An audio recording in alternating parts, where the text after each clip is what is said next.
Hello and welcome to this quick tutorial. This video is intended to support my pattern for star honeycomb placemats, available on my website loveapplecrafts.com.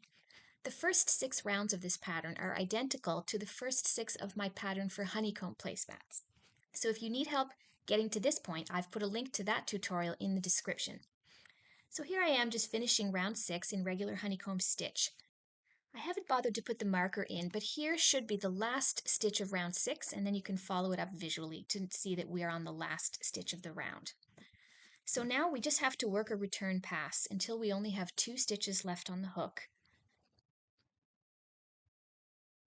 Turn the work back around and take the Tunisian hook out. Cut the return pass yarn, which is just a very slightly darker blue in my work here, and then pull that tail right through the last return pass stitch.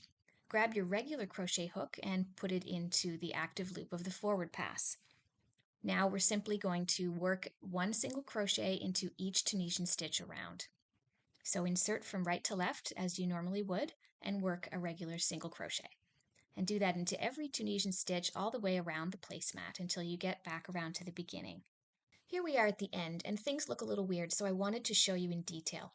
Pull up on the return pass yarn tail so that you can see these 2 Tunisian stitches that are fairly obvious. Because of the way we started the round, the very first Tunisian stitch that we worked into actually became the front loop of our first single crochet.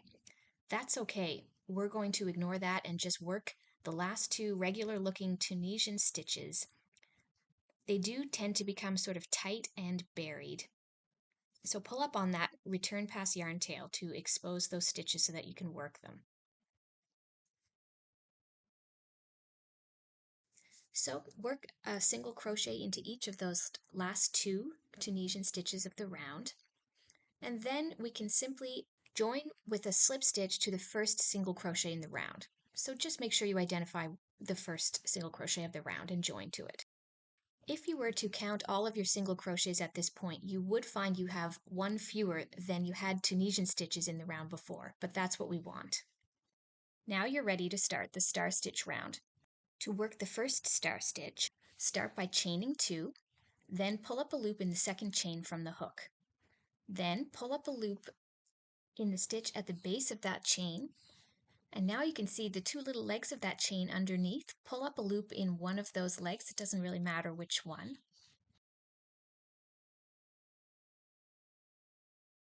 Then pull up a loop in the space that those legs are coming out of, and finally pull up a loop in the next stitch. To finish, yarn over and pull through all 6 and then chain 1, and the chain 1 creates the eye. Next, work an increased star stitch as follows. Pull up a loop in the eye, pull up a loop in the last or left leg of the previous star stitch, yarn over, pull up a loop in the space that leg was worked into, and finally pull up a loop in the next stitch. Now yarn over and pull through all 6 and chain 1 to finish. If you need help with either of those stitches, I have linked more detailed video tutorials for those in the description. So now you just have to continue to work increased star stitches to get around the semicircle of the placemat. Specifically, you want to work exactly 16 of those. So here we are working into the eye, the left leg, yarn over, the base of that stitch, and then the next stitch. So in that way, an increased star stitch is worked over only 1 stitch.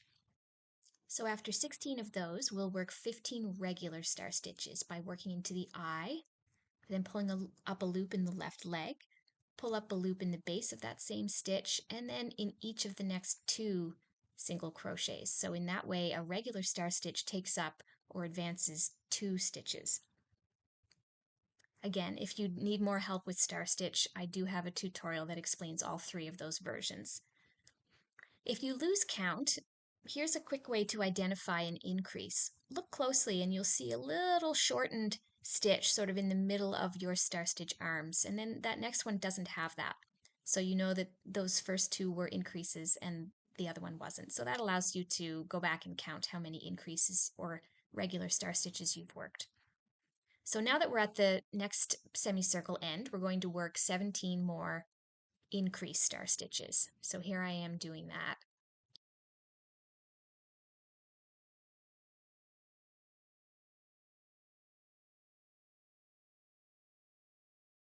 Then work 15 regular star stitches along the other side of the placemat. So just exactly as the pattern states.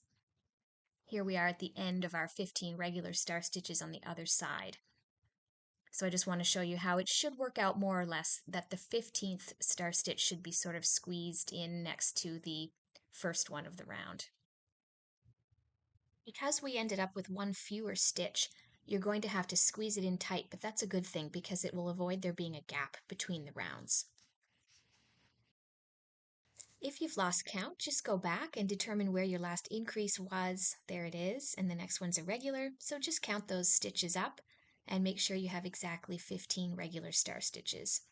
And I do, so I know I haven't done anything wrong. So the next round is nice and easy. We're going to start by single crocheting 3 times into the eye of the first star stitch of the round. And there it is. If you can't see it, just pull it apart with your fingers and you should be able to see, sort of looks like the eye of a hurricane.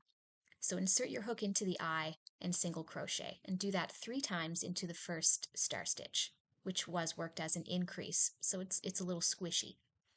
Then after that, we're simply going to work 2 single crochets into the eye of each remaining star stitch all the way around. So again, identify the eye, make sure you're working into the right place, and single crochet twice into each one.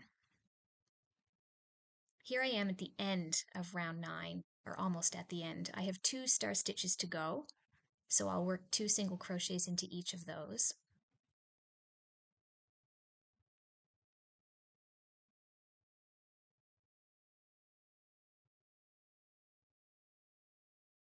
Then when you've done that, just take a pause and see if you can identify in your work those first 3 single crochets that you worked into the first star stitch. So there they are, 1, 2, 3. Just make sure that you can see all 3 of them so that you join with a slip stitch to the third one, which is actually the first single crochet that you worked. That way you'll end up with the right number of stitches. Now switch back to a Tunisian crochet hook, and we're simply going to work under both loops of each of those single crochets and pull up a loop in each stitch around. So again, use your Tunisian hook to insert under both loops of those single crochets, yarn over and pull up a loop, of course keeping it on the hook.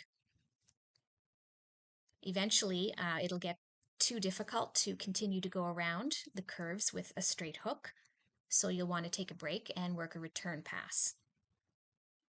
Now remember, we did cut our return pass yarn, so flip the work around, push the stitches to the other end of the hook, and pick up your return pass color once again. And now that you're reattaching it to the project, remember to wrap it around the hook and pull through 1 stitch on the hook. Then yarn over and pull through 2. And so for each remaining return pass of this section, you'll always yarn over and pull through 2 until such time that you have to cut the return pass again and reattach it. So in other words, only pull through 1 at the beginning when you reattach the cut return pass yarn. So we're yarning over and pulling through 2 all the way down the line until we have 2 stitches remaining on the hook. Flip it back around and continue to pick up stitches under